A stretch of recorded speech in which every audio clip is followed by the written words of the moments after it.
ماشاء اللہ لا حول ولا قوة الا باللہ العلی العظیم.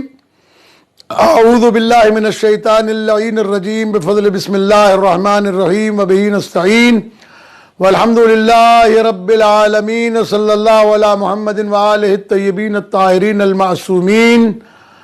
اما بعد. برادران عزیز السلام علیکم ورحمۃ اللہ وبرکاتہ. میں آج ایک اور موضوع کے ساتھ آپ کی خدمت میں حاضری دے رہا ہوں،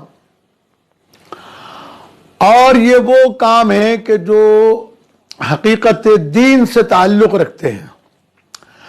دین اسلام وہ دین ہے کہ جس میں کسی کام کے کرنے پر جبر نہیں کیا گیا ہے.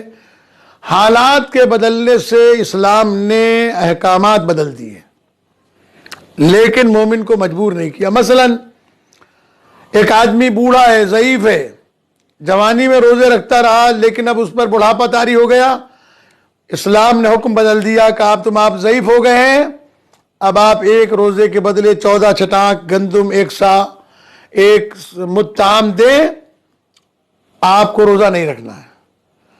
آپ مسافر ہیں، مسافرت کی صعوبتیں آپ کے اوپر ہیں، اسلام چاہتا ہے آپ کے لیے آسانیاں، آپ روزہ نہ رکھیں، قضا کر کے رکھیے گا. اسی طریقے سے آپ بیماری کی وجہ سے کمزور ہو گئے ہیں، اب روزہ نہیں رکھ سکتے، لہذا آپ ایک متام دے کے اپنے روزے کا فدیہ دیں، آپ پر سے روزے کی فریضے کو اٹھا لیا گیا. اسی طریقے سے نماز کھڑے ہو کر پڑھیں. اگر کھڑے ہو کر پڑھتے پڑھتے ضعیفی یا بیماری یا کوئی حادثہ پیش آ جاتا ہے، اب آپ کھڑے نہیں ہو سکتے، اسلام کہتا ہے کہ اب آپ بیٹھ کر نماز پڑھیں، لیٹ کر نماز پڑھیں، سہارے کے ساتھ نماز پڑھیں، اشاروں کے ساتھ نماز پڑھیں. جیسے جیسے حالات بدلیں گے آپ کے اوپر سے احکامات بدلتے چلے جائیں گے.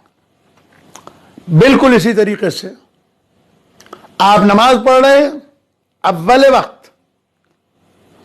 اور آپ کے برابر میں ایک دوسرا نمازی کھڑا ہے، دوران نماز اس کے اوپر بیماری کا کوئی ایسا حملہ ہوتا ہے کہ جس کی وجہ سے وہ اپنی نماز کے دوران زمین پر گر پڑتا ہے یا تکلیف محسوس کرتا ہے اور وہ واویلا کرتا ہے، اپنی تکلیف کا اظہار کرتا ہے، اور آپ کے علاوہ کوئی اور نہیں ہے کہ جو اسے اسپتال تک یا معالج تک پہنچائے، تو شریعت مقدسہ کے حکم کے مطابق آپ پر اب نماز فرض نہیں رہی. نماز توڑیے اور اس کو لے کے جائیں اسپتال. اگر اس کی تیمارداری میں اور اس کو اسپتال پہنچانے میں اور اس کی زندگی بچانے میں آپ کا وقت اتنا صرف ہو جائے کہ آپ کی نماز قضا ہو جائے تو آپ گناہگار نہیں ہیں. آپ نماز فارغ ہو کر پڑھیں.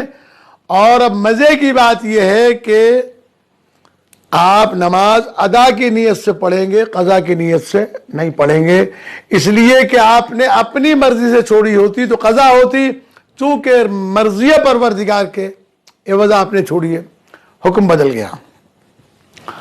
اسی طریقے سے ماں اگر حالت نماز میں آپ کو آواز دے اور آپ کا جواب نہ دینا اس کے لیے اذیت اور تکلیف کا باعث بنے، حکم بدل جاتا ہے، فوراً آپ نماز توڑ دیں، جائیں، پہلے ماں کی بات سنیں، اس کے بعد میں آپ نماز پڑھیں. یہی حکم نبی اور امام کے لیے بھی ہے. اور اسی کو کربلا میں آپ مشاہدہ کر سکتے ہیں کہ امام حسین علیہ السلام سے جناب سعید نے کہا تھا کہ میں آپ کے پیچھے نماز پڑھنا چاہتا ہوں آخری. امام نے جب صف بندی کرائی تو سعید کو اپنے آگے کھڑا کر دیا. سعید نے تو نہیں کہا کہ مولا میں آپ کے پیچھے نماز پڑھنا چاہتا تھا، آپ نے مجھے اپنے آگے کھڑا کر دیا. اور پھر نماز امام کی تمام ہوئی اور سعید کے سینے پہ اتنے تیر لگے کہ وہ کھڑے نہیں رہ سکے، گر گئے. اور گرنے کے بعد امام نے ان کا سر اٹھا کے زانو پہ رکھا، ان کے سینے میں سے تیر نکالے اور کہا سعید تیری ماں نے کتنا اچھا نام تیرا رکھا تھا، تو دنیا میں بھی خوش بخت ہے، آخرت میں بھی خوش بخت ہے۔ تو سعید نے نماز تو نہیں پڑھی، کیا نماز قضا ہو گئی ان کی؟ نہیں، اطاعت معصوم میں چونکہ ان کی جان گئی، اس لیے نماز نام ہے اللہ و رسول و ائمہ اہل بیت علیہ الصلوۃ والسلام کی اطاعت کا۔ یہ مقدمہ میں نے اس لیے قائم کیا کہ اس وقت کرونا کے ماحول میں لاکھوں کروڑوں لوگ بے روزگار بیٹھے ہوئے ہیں، اور اگر کچھ تھوڑا بہت کر بھی رہے ہیں تو وہ اب 3-4 مہینوں سے مجبوری کی حالت میں آ گئے ہیں۔ ہمیں عادت ہے کہ جب تک فقیر ہم سے مانگے گا نہیں، ہم دیں گے نہیں، اور بہت سے لوگ مانگنے کے بعد بھی نہیں دیتے، کیونکہ بخل اور کنجوسی نے بہت سارے لوگوں کو گھیر رکھا ہے۔ یہ وقت ہے آپ کی مستحب قربانیاں، جس میں آپ مثلا 1 لاکھ روپے کا جانور خرید کے قربانی کرتے ہیں، یا 3-3 4-4 بکرے قربان کرتے ہیں، اچھی نسل کے بکرے قربان کرتے ہیں۔ میں بات کر رہا ہوں فقہ جعفریہ میں حج کے علاوہ قربانی مستحب ہے، واجب نہیں ہے۔ باقی مسلمانوں کے یہاں قربانی واجب ہے، عام حالات میں بھی ہمارے یہاں نہیں ہے۔ ہمارے ہاں قربانی سنت مؤکدہ ہے، کرے تو ثواب، نہ کرے تو کوئی گناہ نہیں۔ ایسے ماحول میں اگر اللہ نے آپ کو صاحب استعداد بنایا ہے اور آپ کو توفیق دی ہے، آپ کے پاس مال ہے اور آپ کو مالدار بنایا ہے، اور اپنی طرف سے اللہ نے آپ کے اوپر کرم کیا ہے، تو اس دفعہ چھوٹی چھوٹی قربانیاں کر کے، حصے ڈال کے، نام و نمود کو پیچھے رکھ کے رضائے پروردگار اور رضائے محمد و آل محمد علیہ السلام کے لیے مال جمع کریں، پیسے جمع کریں، اور اپنے عزیز و اقارب، نادار افراد، ذوی القربا، یتامى، مساکین، ابن سبیل، بے گناہ قید میں رہنے والے قیدی، غلام، اور ایسے مقروض انسان جو ان حالات میں قرضہ لے لے کر اپنے بچوں کا پیٹ پال رہے ہیں۔ میں ایسے افراد کو جانتا ہوں جو مانگ نہیں سکتے کسی کے سامنے، انہیں راشن بھی لے جا کر نہیں دیا جا سکتا، عزت نفس مجروح ہوتی ہے کہ ان کے بچے ان سے پوچھیں گے بابا کیا اب ہم صدقے اور خیرات کی روٹیاں کھائیں گے؟ شریعت کا حکم ہے کہ جس کی جو حالت ہے اس کے حساب سے اس کی مدد کرو۔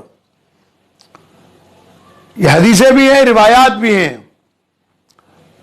لیکن ہم اس کی طرف متوجہ نہیں ہیں۔ میں بس صرف ایک بات کی گزارش کروں گا دست بستہ، کہ آئیے اہل بیت کے رستے پر اہل بیت کو راضی کریں، اور تاکہ آپ بھی اور ہم بھی تمام آفتوں اور مصیبتوں سے محفوظ رہیں۔